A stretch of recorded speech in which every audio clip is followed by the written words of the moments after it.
Tayo po ay nasa ikaapat na pagninilay sa panahon ng Kwaresma. So ating pinagnilayan yung kawang gawa, yung panalangin. Ngayon po, sa ikapat na pagninilay, ang pag-aayuno.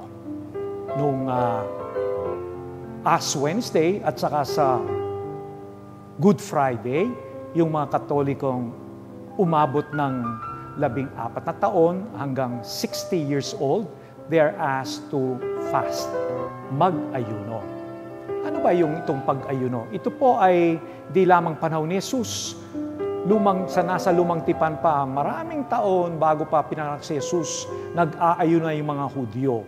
Nag-aayuno dahil sila ay malungkot, namatayan bilang parte ng penitensya ang pag-aayuno din para mapatibay ang pakikipag-ugnayan sa Diyos. So muli, pakinggan natin ang mabuting balita. Pag mag-aayuno kayo, huwag magpakita ng lungkot sa mukha gaya ng mga mapagkunwari. Nagpapakita sila ng lungkot sa mukha para makita ng tao na nag-aayuno sila. Talagang sinasabi ko sa inyo na nagantimpalaan na sila ng husto. Kung ikaw naman ang mag-aayuno, maghilamos at ayusin ang sarili, sapagkat hindi ka nag-aayuno para pakitang tao lamang, kundi para sa iyong amang nakakakita sa lahat at gagantimpalaan ka ng iyong amang nakakakita sa lahat ng lihim.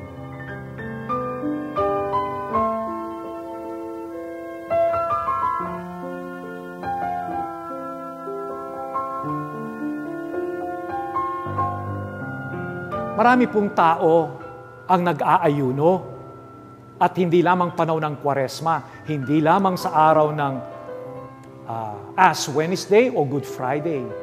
Marami nag-aayuno dahil medyo heavyweight sila, parang pumayat. Yung iba nag-aayuno for cleansing. Nakakatulong daw yon sa ating kalusugan, sabi ng mga doktor, para maalis yung mga fats, yung mga iba't ibang toxic yung mga concern sa kanilang spirit, physical wellness, nag-aayuno po paminsan-minsan. Okay? So sa atin, mga Katoliko, ano kaya ang mas malalim, mas malawak na kahulugan ng pag-aayuno? Meron po tayong kapag Lenten season, itong tinatawag na alay kapwa. And also, we have what you call fast and feed. Ano ibig sabihin nun? Fast, mag-ayuno, and feed. Kapag tayo nag-ayuno, diba, nakatipid tayo, sana naman yung natipid natin, halimbawa, hindi ka kumain ng isang sandwich, hamburger, hindi mo kinain yon, hindi parang kinabukasan, mas maraming kakainin mo. Ngunit parang yung sinakripisyo mo hindi kakainin, maipakain mo sa ibang tao.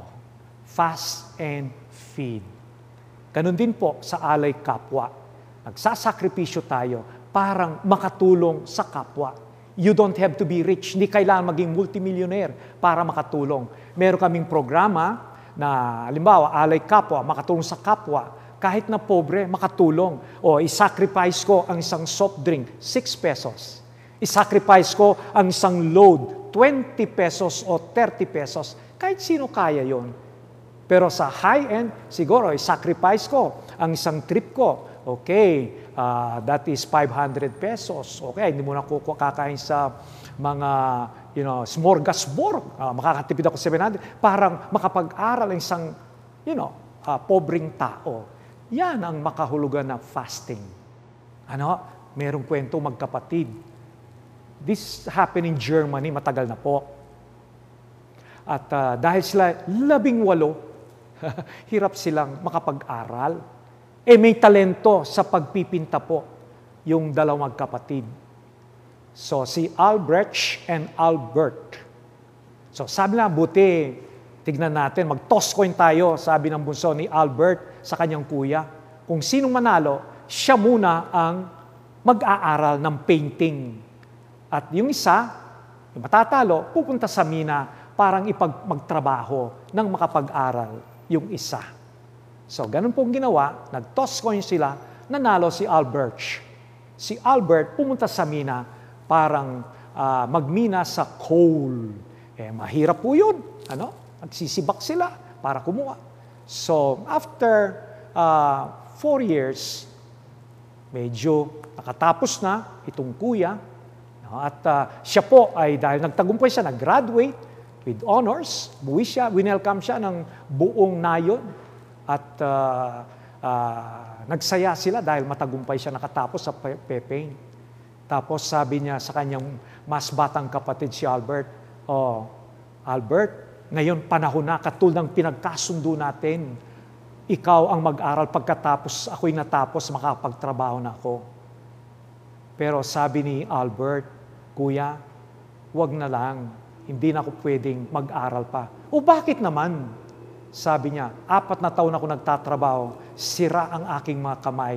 Sa katunayan, hindi ko man maitaas ang kopita, parang bigyan ka ng parangal. So, ayun, nung minsan, nakita ng kapatid, yung kanyang kapatid, si Albert, bago matulog, nagdarasal. Kaya na-inspire siya. Siya po ay nag-paint yung sinasabing praying hands na nakikita natin kumisan sa mga kwadro. 2 kamay, nakaganito. At makita mo yung kamay, hindi very smooth. Yun po ay kamay ng kanyang kapatid. Praying hands. Ikaw, kapatid, yung kamay mo, ito ba'y para sa iyo lamang? O hinahaplos mo yung ibang tao parang gumanda ang kanilang kinabukasan, ang kanilang buhay? Mahalaga yung ating pagtitimpi, pagsasakripisyo sa ating sarili ay para gumanda ang buhay ng ibang tao.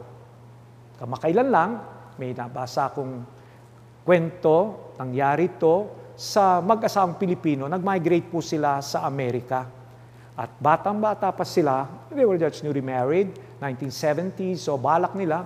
After a while, pagkatapos ng education kanilang mga anak, sila ay magre-retire at sa kanilang 50th, magdiriwang salaga at pupunta sa ibang lugar, mga nais lang puntahan.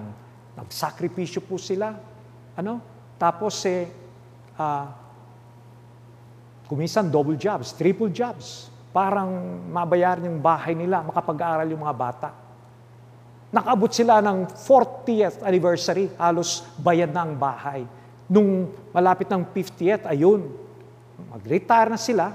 Nagplano na po sila sa kanilang pag-uwi sa Pilipinas at pagpunta sa ibang lugar, gusto ang puntahan. May konting savings sila.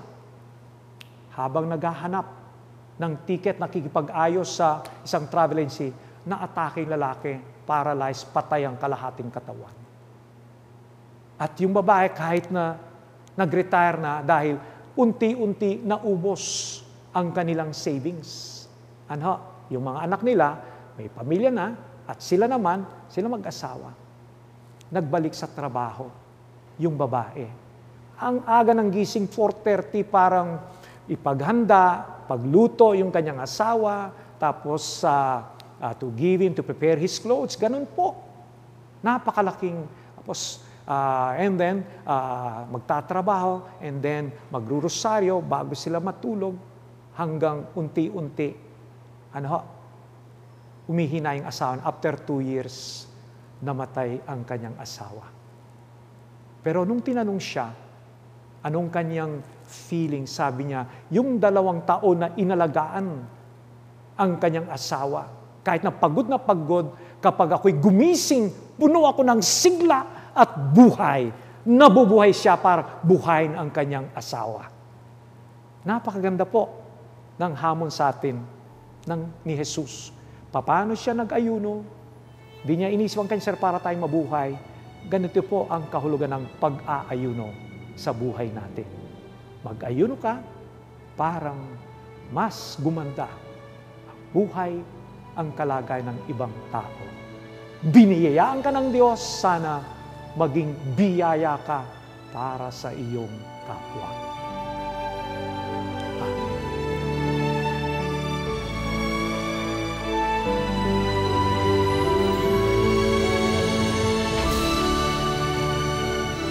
Ako po si Bishop Nes Ongtioco, Obispo ng Diocese of Cubao.